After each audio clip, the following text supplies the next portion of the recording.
নমস্কার বন্ধুরা, কেমন আছেন সবাই? আমি সঞ্চিতা। আজকে খুব সুন্দর একটি রান্না নিয়ে এসেছি। সেটি হচ্ছে চিংড়ি পটলের দো পেঁয়াজা। প্রথমে আমি 500 মতন পটল নিয়েছি। পটলগুলো গোটা গোটা একটু চিড়ে নিয়েছি। দুই দিকে চিড়েও নেওয়া যায়, তার কারণ হচ্ছে পটল তেলে দিলে যাতে ফেটে না যায়। এবার এই পটলটা আমি একটু নুন হলুদ দিয়ে মেখে রেখে দেবো 10 মিনিট।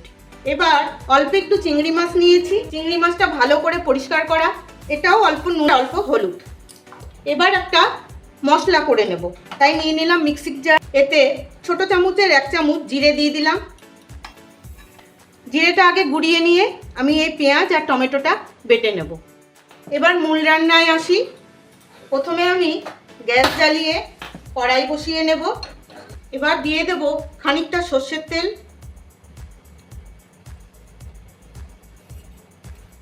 তেল গরম হয়ে গেছে। এবার আমি দুটো আলু এরকম পাতলা পাতলা করে চিপসের মতন কেটে নিয়েছি। এটা ছাকা তেলে ভেজে নেব। মচমচে করে ভাজা হয়ে গেছে, এর থেকে মচমচে করার দরকার নেই। এবার এই আলুটা আমি তুলে নেব।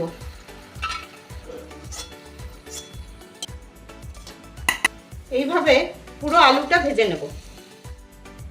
আলুগুলো ভাজা হয়ে গেছে। এবার এই তেলে অল্প একটু ঘি দেব। দুটো পেঁয়াজ আমি খুব কুচো করে কেটে নিয়েছি, এটাও আমি ভেজে নেব।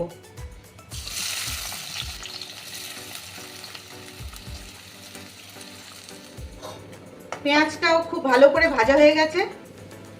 এইরকম বেরেস্তার মতন করে ভেজে নিতে হবে। এবার পেঁয়াজটাও তুলে নেব। ভালো করে পেঁয়াজ ভাজা হয়ে গেছে, এরকমভাবে ছড়িয়ে রেখে দেব যাতে মচমচে হয়। এবার এই তেলেই ভেজে নেব পটল। ঢাকা দিয়ে দিয়ে সব পটলগুলো আমি ভেজে নিয়েছি। এবার এই তেলেই দিয়ে দেব একটা ফোড়ন, গরম মশলা, এলাচ, লবঙ্গ, আর দেব 4-5 কোয়া থেতো করে রাখা রসুন।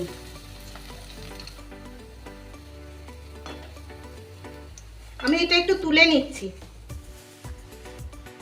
তার কারণ আমি চিংড়ি মাছটা ভাজতে ভুলে গেছি। হালকা করে একটু চিংড়ি মাছটা ভেজে নেব।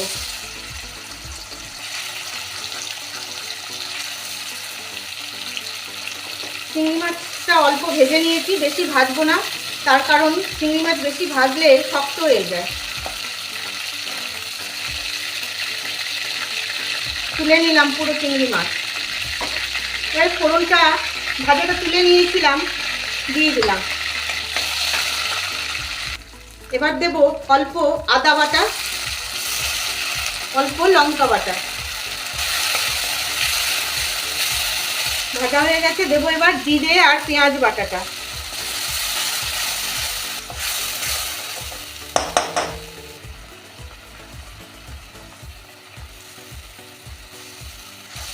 এবার পেঁয়াজটা একটু ভালো করে কষে নেব। পেঁয়াজ ভালো করে ভাজা হয়ে গেছে। এবার দিয়ে দেবো এই টমেটো বাটাটা। টমেটোটাও ভালো করে কষে নেব।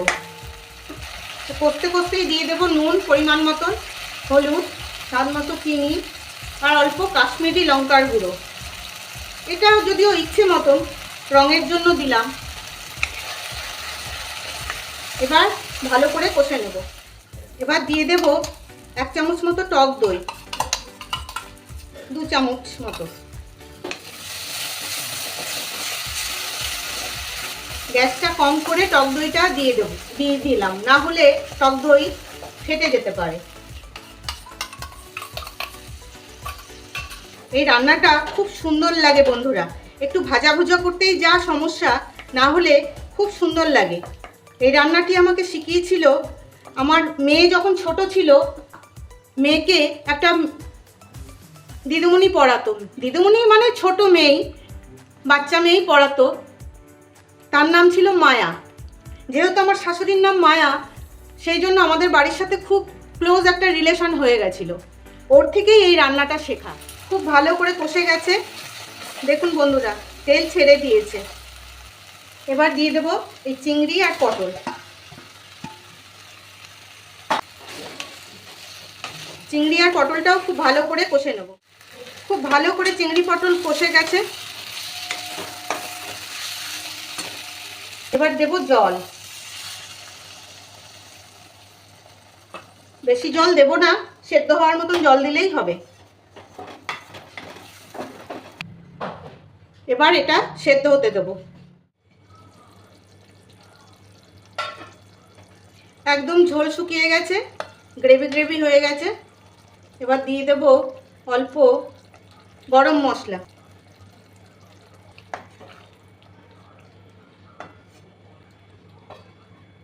এবার আরেকটু ঢেকে দেব। এবার একটা ছোট্ট কাজ বাকি, সেটা হচ্ছে এই যে ভেজে রেখেছিলাম আলু, এবার এর উপর দিয়ে আলুগুলো সাজিয়ে দেব। এবার দেব এই পেঁয়াজ ভাজা। খুব ভালো লাগে বন্ধুরা। আর আমার রান্না যদি আপনাদের ভালো লেগে থাকে, তবে যদি ইউটিউব থেকে দেখেন তবে একটা সাবস্ক্রাইব করে রাখবেন, আর যদি ফেসবুক থেকে দেখেন তাহলে একটা ফলো দিয়ে রাখবেন। তাহলে আমি যখনই রান্না ছাড়বো আপনাদের কাছে খুব তাড়াতাড়ি চলে যাবে। আর যখন সার্ভ করবেন তখন এই পেঁয়াজ আলু সমেত গ্রেভি তুলে সার্ভ করবেন, খেতে অপূর্ব লাগে। হয়ে গেল আমার চিংড়ি পটলের দো পেঁয়াজা। কেমন লাগলো জানাবেন কিন্তু, ভালো লাগলে অবশ্যই জানাবেন। তবে আজকের মতন আসি, টাটা।